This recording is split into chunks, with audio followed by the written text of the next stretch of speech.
and welcome back to Mother Tongue, your eyes, ears and finger on the pulse for all parents around the world. Let's get going, shall we? We are so incredibly excited to welcome back Alison Scott-Wright to Mother Tongue. Alison, I feel like it's been an age, but I'm so delighted to be speaking to you again. How are you? Well, I'm really well. And how bizarre. Every time we seem to speak, you've got a new baby. I feel like there is a slight part of me that might manipulate this.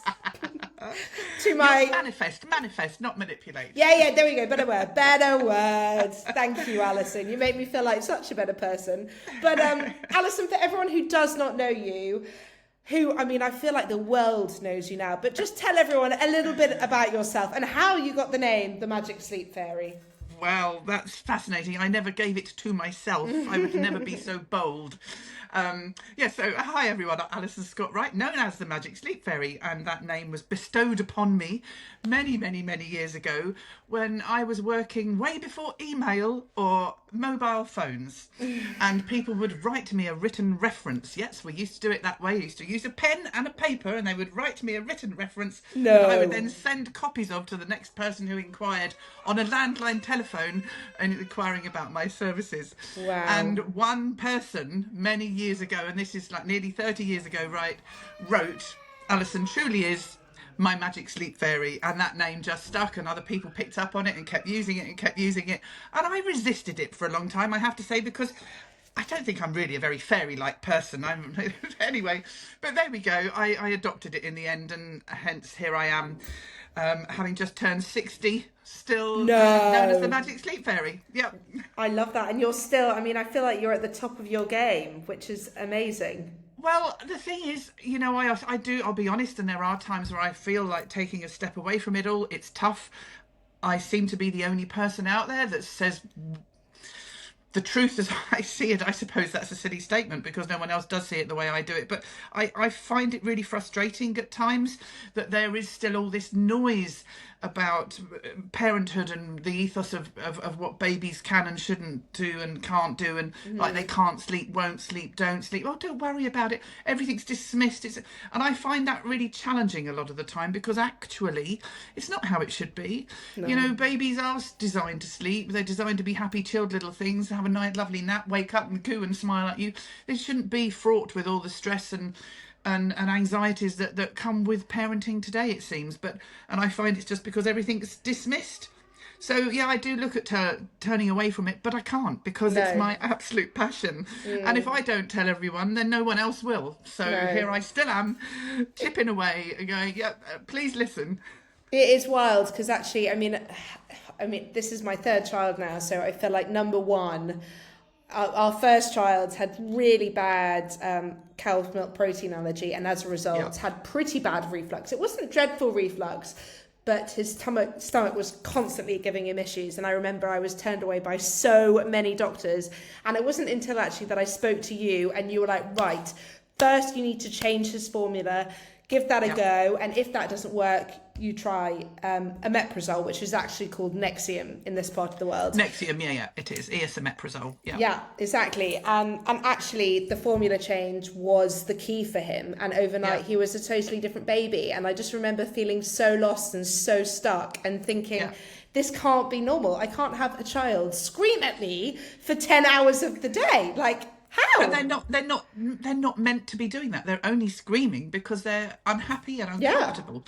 And the interesting thing is that if we stopped dismissing everything as normal in babies' health right from the start, oh no, they just cry because it's a newborn. Yep, oh, they do spit up, happy spit. This, that. Oh yes, no, they do arch and groan and squirm, and don't expect them to sleep. If we stopped dismissing it and addressed things earlier, you could probably avoid the omeprazole. It's just we need the omeprazole further down the line when they've been their insides have been so battered by stuff that their system can't cope with that we have no option but to use it in the short term to bring down the inflammation and everything that's been caused through weeks or months of being on the wrong ingredients in the milk. Well, I want to come on to all of this, and we are going to talk a lot about reflux today. And what causes reflux. But obviously you started your journey in the sleep world, essentially. That is where it all began. At what point did you go from being a sleep trainer to really focusing on reflux? Because I mean, that is what people now know you for. It's like, I've got a reflux issue, I'm going to Alison. Yeah, it is. That's what I've become known as, and I didn't plan it. It's quite simply my belief about babies and children's sleep is that they should all be able to sleep. There aren't bad sleepers. There aren't babies or children that were born to need 6 hours less sleep than the other one down the road. That's just not it. We are all humans of an ilk.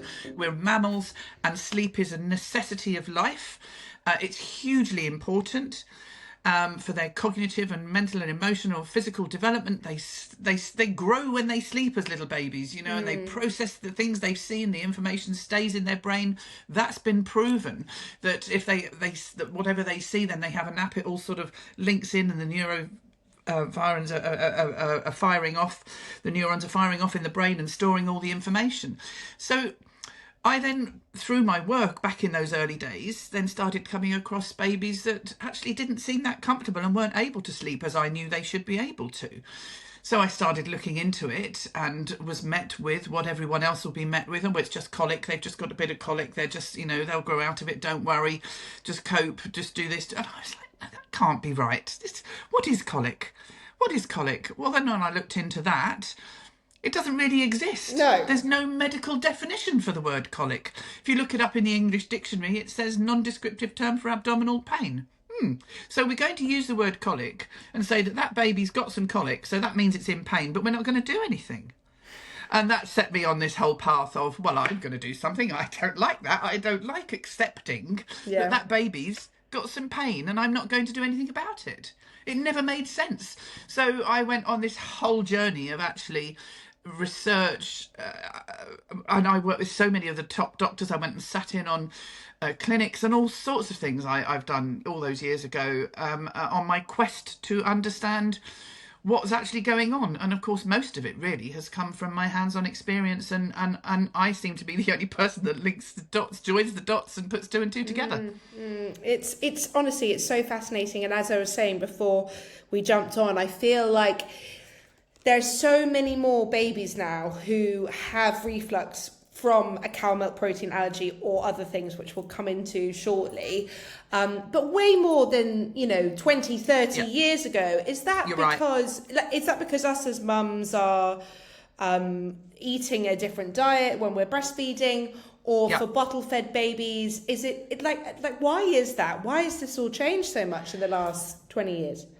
So what you have to understand that is a baby's gut health is not only affected by when the baby is born, the milk that directly goes into that gut. Obviously it is affected by that, but it's also affected by what's previously happened through the baby's growth, the conception and the fetus and being in utero. And in utero, our eggs as women are in our mums, so yes, so the whole thing. Oh my gosh, that's weird to think. it is but it's generational. And the sad fact of life is that for the majority of people, the diet, certainly the Western diet has changed dramatically in the last 60 to 100 years.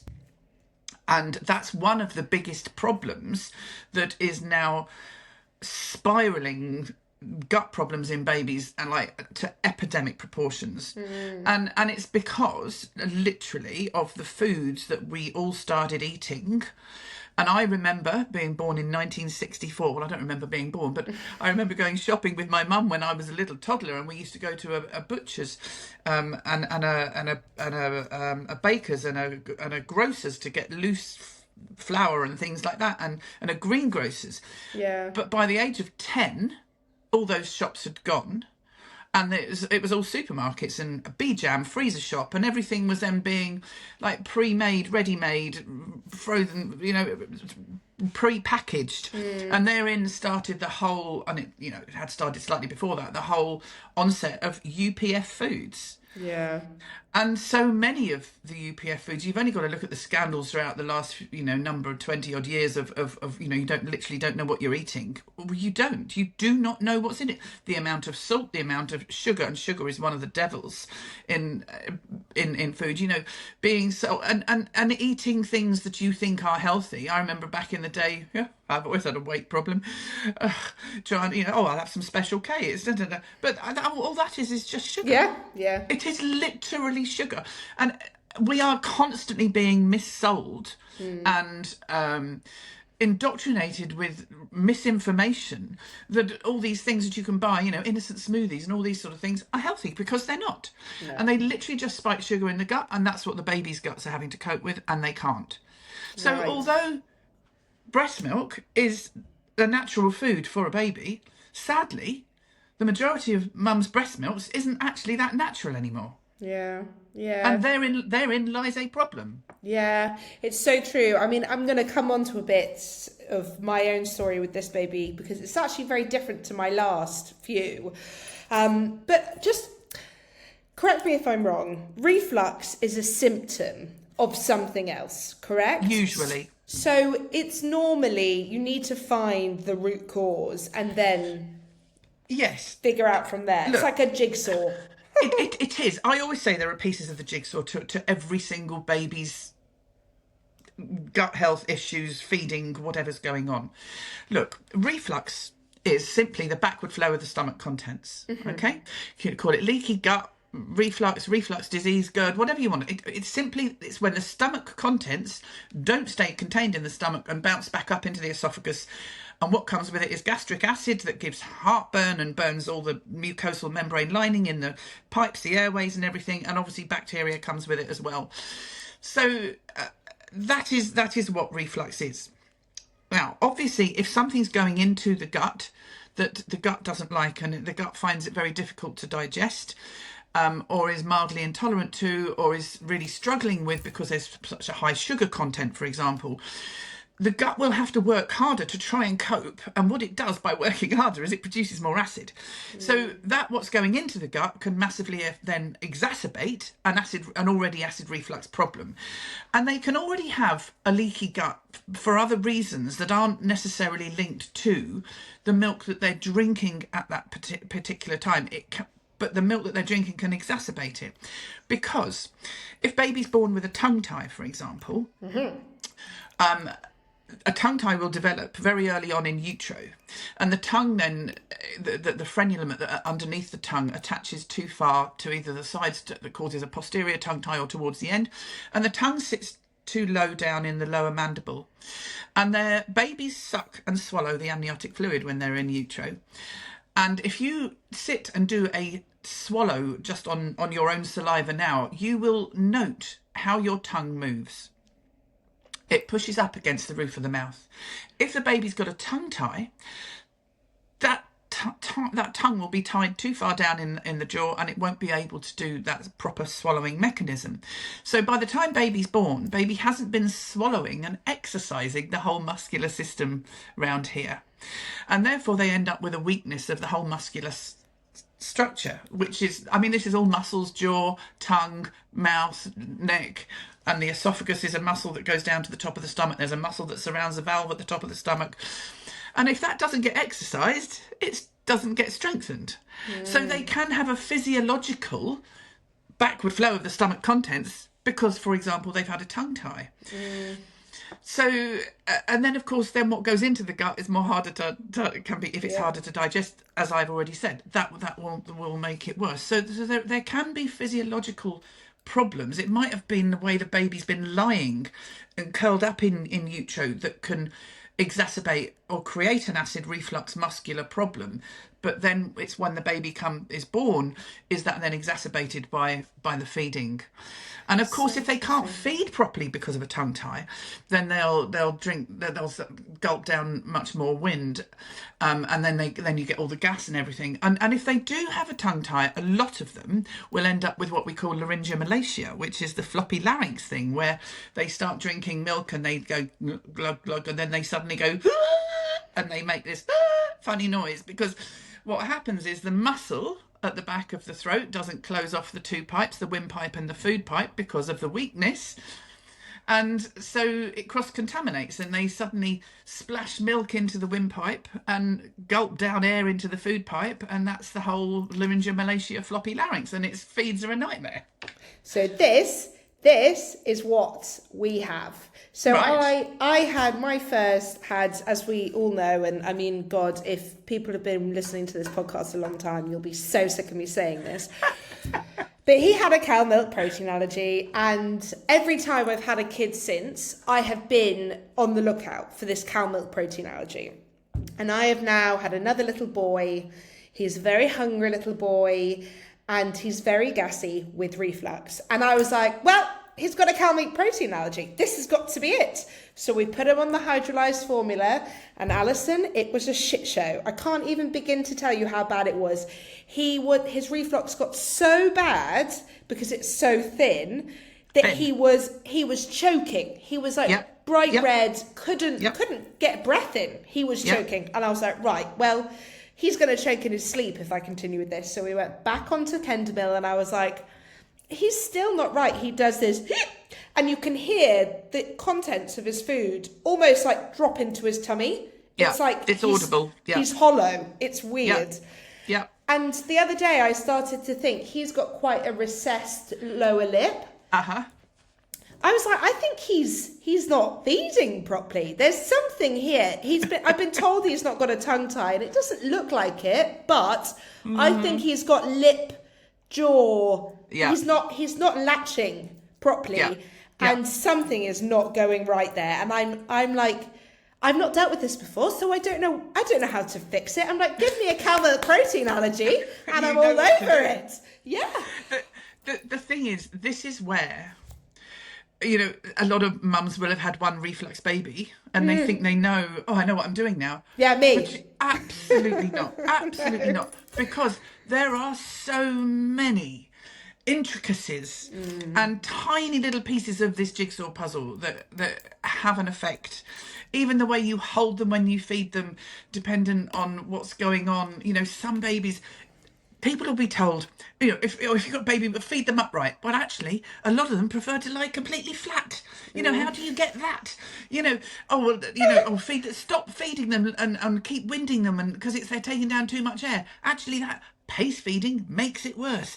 You know, this is the noise that's out there, and it becomes such a complex issue for the untrained eye to decipher and to work out what is actually meaning what. But in this situation, the thin milk, the viscosity of the milk, and the hydrolyzed milks are very, very thin. You know, the Nutramigens, the Neocates, Alpha-amino, Pure Amino, Similac, Alimentum, whatever. They're often very, very thin. And the thinner the liquid that the baby tries to drink when they've got this whole mouth problem, floppy larynx and muscular weakness, it goes in and it just splashes to the back of the throat and it goes down, and of course it's so thin it just bounces back up, and then they're like... Yeah, literally. Yes! And also, that's why breastfeeding can be incredibly challenging for babies that have those issues, simply because for the milk that comes out of a boob comes out of the nipple in sort of a mini shower head. You know, there's loads of little jets. Goes into the baby's mouth, hits the back of the throat, and baby's going...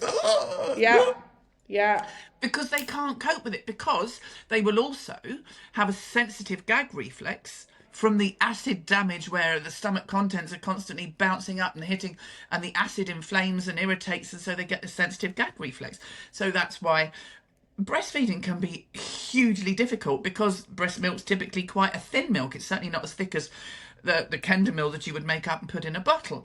So some babies, and that's why there are these milks on the market, some babies, it's actually not really that much to do with the ingredients of the milk. It's just the viscosity. And that's why they need one of the AR, anti-reflux, anti-regurgitation, SMA, stay down, one of these milks that's been pre-thickened. Because the thicker the milk, the smoother the flow it is to swallow. It doesn't splash around so much. They find it easier to drink. And of course, and there are a couple of them. There's one called Enfamil AR. That's Enfamil, Enfamil AR, which is a really great formula. It's not that popular anymore, but used to use it years ago.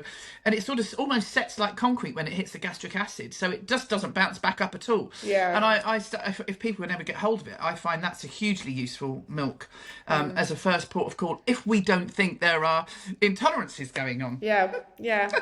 So interesting. Well, I definitely don't think, I'm starting to think he doesn't have an intolerance, but it's definitely exactly what you said just there. That is exactly him in a nutshell. So I booked in to see a specialist for his tongue, lip, and I'm starting to think that his bottles aren't helping him. So he's on MAM bottles, which we've been on MAM bottles for every single child because I do think they're the best. I agree, but I don't think it's working for him. I don't know why. Sometimes, look, there's always exceptions to the rule. Always. Before I found MAM, probably about 20 odd years ago, or whenever it was, I always used to use the Avent. Okay. I've never liked Dr. Brown's. Sorry about that. Don't. The Nook aren't too bad. And of course, there's so many more on the market now, to be fair. But I used to use the Avent. Now, the Avent, recently, in the last few years, actually redesigned theirs slightly. And I have found that, and it's a rounder teat, whereas the MAM teat is a flatter one. Yes. Some babies with these oral issues, and if they've got a sort of torticollis on here and a strengthening and a tightness, in the muscular whole system and all that. Sometimes those Avent, Back to Nature, are they called, or something? Anyway, I don't know. But yeah, some of the new Avent bottles I found aren't too bad. Okay, I'll link them in the show notes because, this is where we're at next. We're going to change the bottle and maybe, as you mentioned there, change the formula. But my question is, with all these thickeners, because there's a lot of chat, you can add baby Gaviscon or Carabel or... I know. Change them. They then give them constipation, so you're then in this some do, some don't. Okay. Yeah. Gaviscon is renowned for creating a constipation problem. I write about this in my book, though, in the baby book, the Gaviscon. The Gaviscon can be a useful tool, but again, do we really want to be using it if we don't have to? Exactly. I mean, if we have to, I only use it in the short term because it does have, it's magnesium, aluminium to sort of negate some of the acid. I know, none of it's great. Yeah. But then equally the thickeners, Carabel is from the carob bean, which is a soya bean, which again, it's a carbohydrate, starch, sugar. I mean, and often if babies actually are intolerant to the Carabel, they will have bright yellow diarrhea. Okay. Right. Okay, so Carabel, if they're not intolerant to the Carabel, but they might be intolerant to the milk that you're putting the Carabel in, that could cause them to get constipation because the Carabel thickens everything up. Yeah. And therefore it's more difficult for their gut to digest the milk, sort of ploughing through the thickener, if you see what I mean. Yeah. So there are so many things to look at. Does the baby have a little sort of Pooh Bear tummy? Have they got lots of wind? Have they got a sore bum? Have they got nappy rash? Have they got a red ring round their anal sphincter, that sort of never really goes no matter how much cream you put on it? Have they got spots, rashes, dry skin, cradle cap? Are they bringing up, spitting up, throwing up, not throw? There's so much. Is their wind really smelly? And then analyse their poo. Yeah. And interestingly, people might want to look this up. I've just launched a YouTube channel. I don't know how. Well, I didn't. My business manager did it because I'm so technical. I haven't got a clue. But I've just launched Alison's Unfiltered Advice, and I've just put out the first episode, and it's all about poo. A lot of people think I talk a load of SHIT, so I thought I'd do one on poo. So, but it's just a 10-minute talk dispelling all these myths that it's all normal. It's not. And I talk through all different, poo and how it looks like and really what it should be and how they should poo and when they should poo, because again it's all just dismissed. So we sort of look at their poo to work out, is what's going into the gut suiting the gut? So there's a lot of things that we have to look at. So if what's going into the gut is not suiting the guts, what are the red flags that we should be looking out for? So the red flags with poo would be pooing too frequently. I mean, let's take let's say your little one's 5 weeks old, right? Yeah. So let's say if he was pooing sort of more than 4 or 5 times a day, that's too many even at that age, in my opinion. You know, in the first 2 or 3 weeks, they might sort of poo with every feed, but that should really quickly, the digestive system should start to calm down and everything, you know, and certainly by 8 weeks, you'd only expect them to be doing 2 or 3 a day. If, again, they're not pooing for 2 or 3 days, then that's not acceptable either. It's not rocket science to understand, even though they're only drinking milk, that our digestive systems work on a basis where we take on fuel, we process, digest, empty, cleanse and pass our waste. Yeah. And if we don't pass our waste frequently, it'll all get backed up and that'll make their reflux worse and make them more uncomfortable. You'll have a worse night's sleep with them and things like that. And again, you know, it shouldn't be like green and slimy or stringy and mucusy or explosive. I mean, look, a poonami's become a thing now that everyone goes, oh yeah, I've just had, you know, baby's had a poonami, as if it's normal. Why do we just accept it? It's not normal. I mean, you know, they shouldn't be exploding their poo outside the nappy and up the back and change of clothes and all sorts of things. I mean, look, if they're sat in a car seat and it's squished up the back a bit, okay, that's a bit different. But if we're talking about these explosive poos, why is it explosive? You know, is it orange? Is it full of holes when you look at it and it's because there's so much air in it and things? If there are white lumps in it, that's undigested milk protein. There's so much to tell about their poo. Yeah. I know, I totally agree. And I feel like I remember with Rafa, he would poo the rainbow. He pooed so, I mean, every poo was different. And he would go from having 5 poos a day to no poos for 9 days. And it was like this constant... I mean, I was literally like, what the hell? And everyone was just like, yeah, this is normal. He's just figuring his guts out. I was like, shut up. His gut was just unable to cope and was, in a way, I suppose they were right. His gut was trying to figure it out, but it didn't know what to do. It just couldn't cope. No. And it was giving us the signals that it's not coping. No, exactly. You know, but this is the problem. You know, a baby can poo 10 times in a day or not poo for 10 days, and it's all normal. No. How can that all be in the realms of normal? No. It's madness. No, I agree. Whereas now, this is what makes me think my little one doesn't have a cow milk protein allergy, because he'll poo once a day, occasionally twice. They're always the same. They're always that kind of mustardy, like a bit grainy, yellowy, orangey kind of normal colour, but they're all the same. They're consistent. It sounds not too bad. No, they're quite consistent, but he's gassy. But I think because he's drinking, when he drinks, so much air is going into his stomach.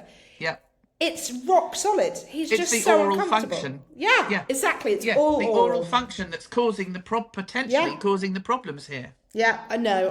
This is the thing, and I didn't really realise that was even a thing before. You know, I was just a bit like, oh well, reflux is caused by a cow milk protein allergy. No, Mary. And you know, talking about the oral function, but something else that can massively exacerbate the gut is that in this current parenting ethos, and has been for some time, everybody's told, don't put babies in a routine, just demand feed them. Well, a lot of people that do that will the babies just end up having a bit here and a bit there and a bit there, and they just snack feed all the time.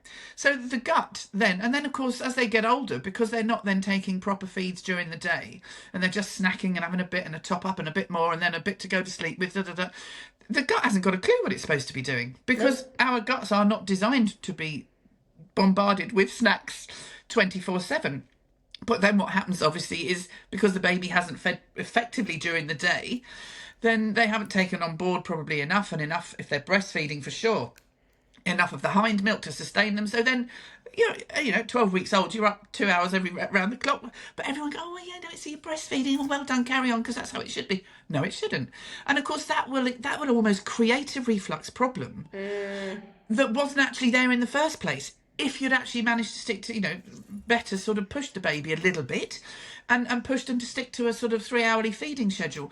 And that first chapter in that My Baby book that is now, I don't know how many years old it is, but I did redo it 2 or 3 years ago. I did an update.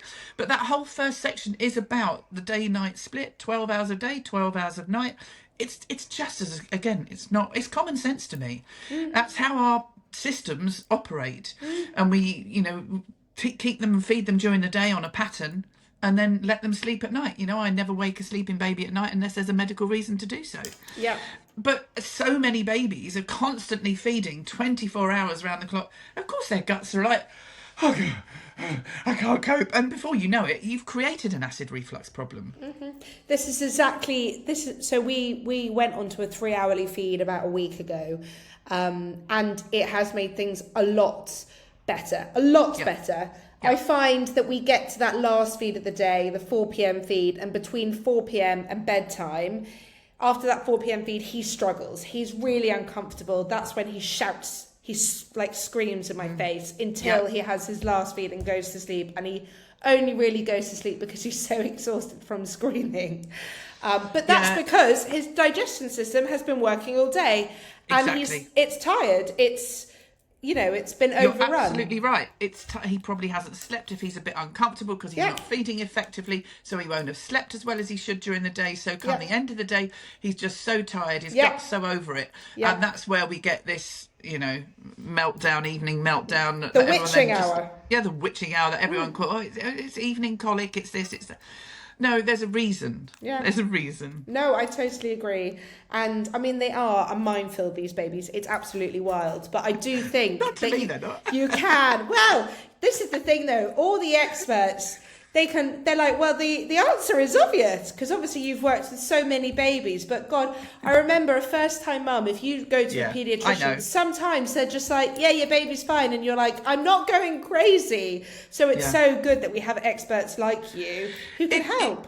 And I do still help, and I provide, consultations, video online, in-house, where I'm in a house right now with someone. I've been working with their 3 children. The youngest is 7 months, and a 2-year-old and a 4-year-old, and they're all sleeping now. Fabulous. So I'm off today. But it's an interesting one. I can and do help, but I am increasingly finding it more difficult for people to hear what I'm saying and take it on board and to block out the rest of the noise. There's a lot of information out there now. There is so much, and it's obviously building all the time, and the whole ethos around, parenting and just what you should do with babies, and, and it's just become, it's become so, almost like wishy-washy to the point that you mustn't do anything with the baby and just let them completely be and do exactly what they want to do. And then, of course, further down the line, then people are coming to me at sort of 6-8 months and be like, don't really know how we've got here, and baby only feeds at night or only feeds to sleep, and we're bouncing for hours on a ball to get it to whatever it ends up being. But I do find people are finding it more difficult to block out all this noise. I totally agree. Well, that's the thing with social media. It's a blessing and a curse all at the same time. It really is. Because anyone can share advice on social media now. It doesn't matter if you're an expert or not, and there's always someone who's listening, and that is the worry.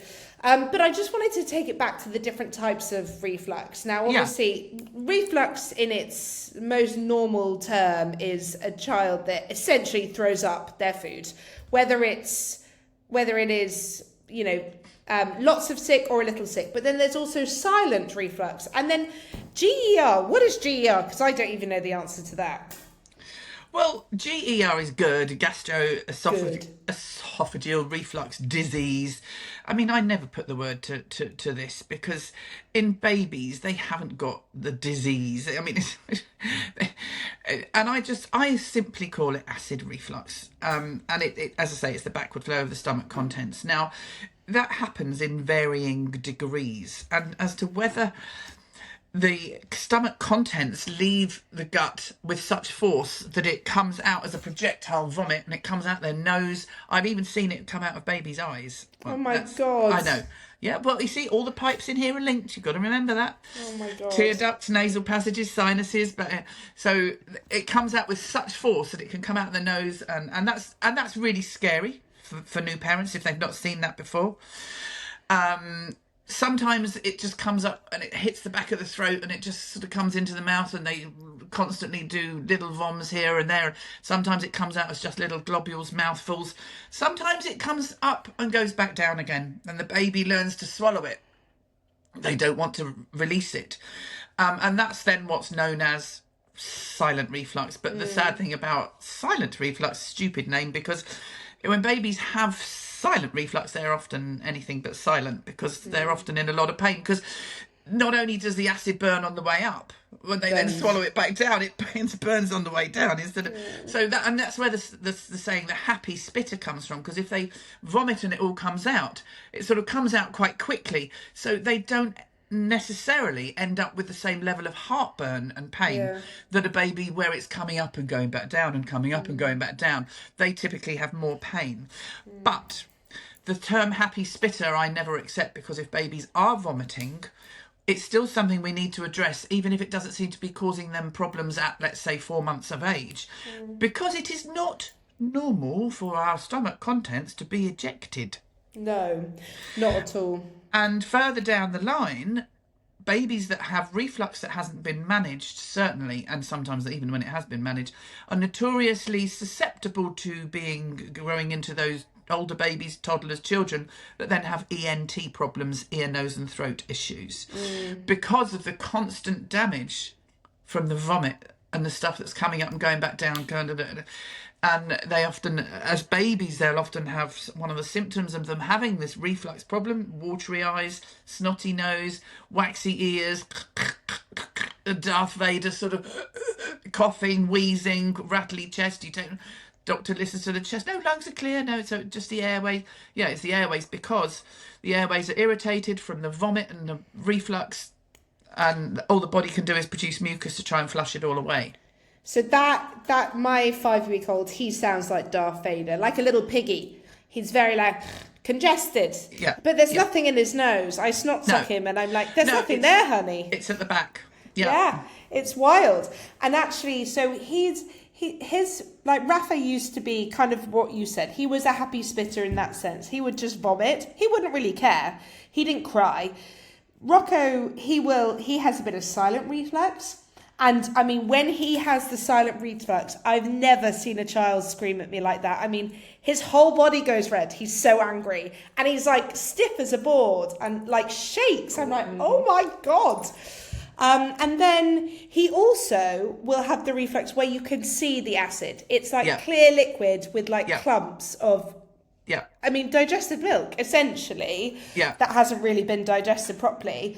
And so I know it's definitely reflux, but it's wild. Like when this happens, I mean, again, had I not known all this, had this been my first child, I've been like, oh, it's fine, because he's just a bit colicky. It's terrifying, honestly. Yeah. And luckily now I know, and hopefully we can get to the bottom of the problem. But what are kind of like the main symptoms, apart from the actual vomiting? What other symptoms are there of kids with reflux or a possible cow milk protein allergy, for example?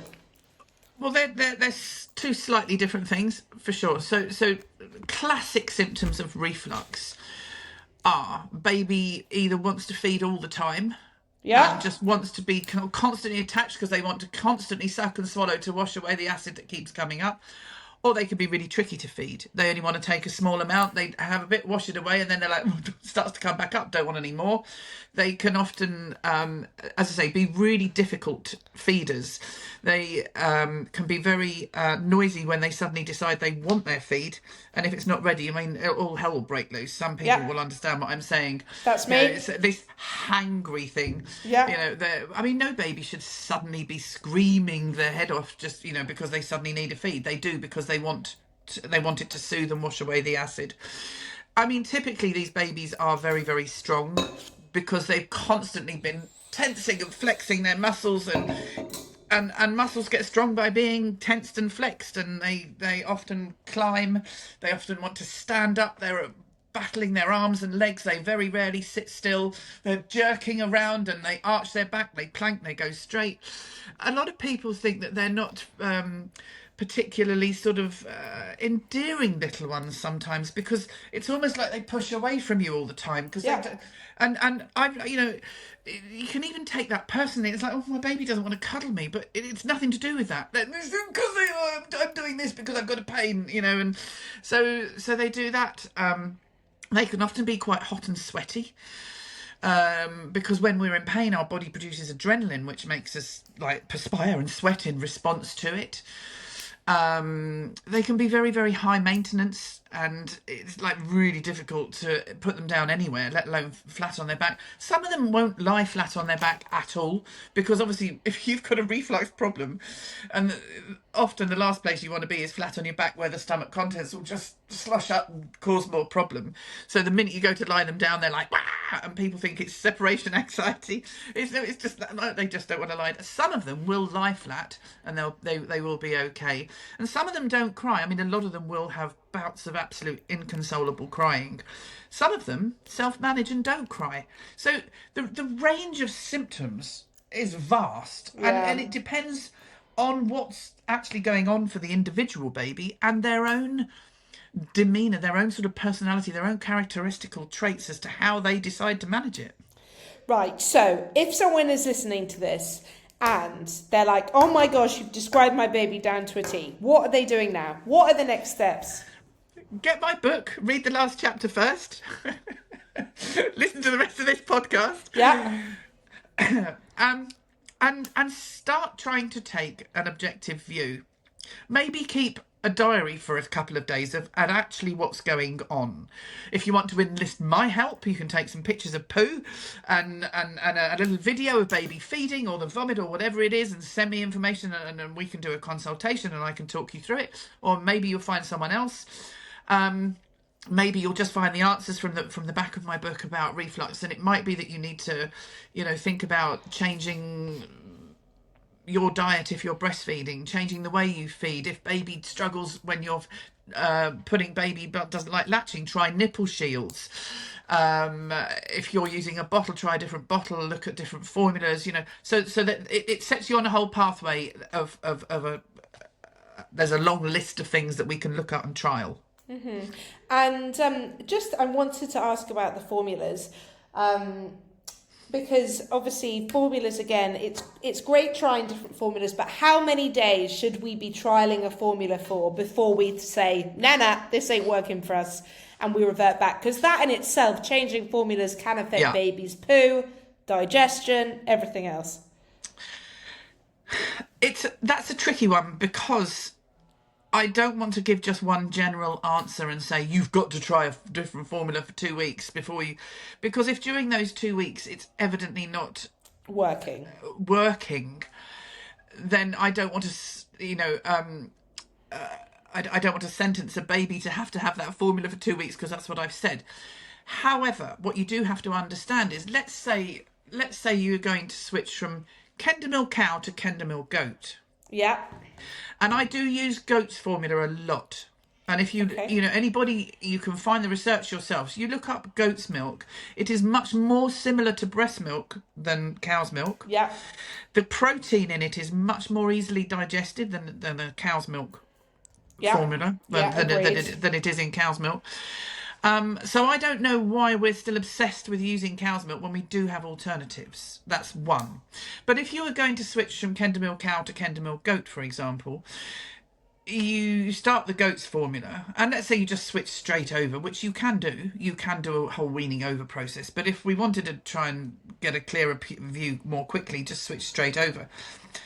What can happen, or what will happen actually, during those first few days is that the baby's system, will start to break down and cleanse and digest and get rid of all the toxins from the cow.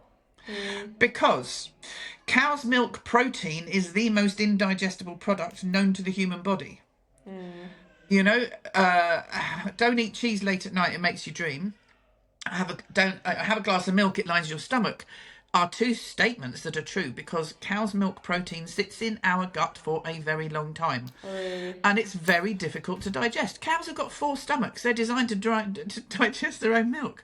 But equally, they don't drink it. And when they're adults, they only drink it as their baby calves. Yeah. But we continue to drink their milk all our life. It's all a bit bizarre. But anyway, so it takes a while. Once you take the cow's milk out of putting it into the system then will then go, whoa, great, well, I can start to get rid of everything that I've been storing, because where it can't break it down previously, it stores it in the system.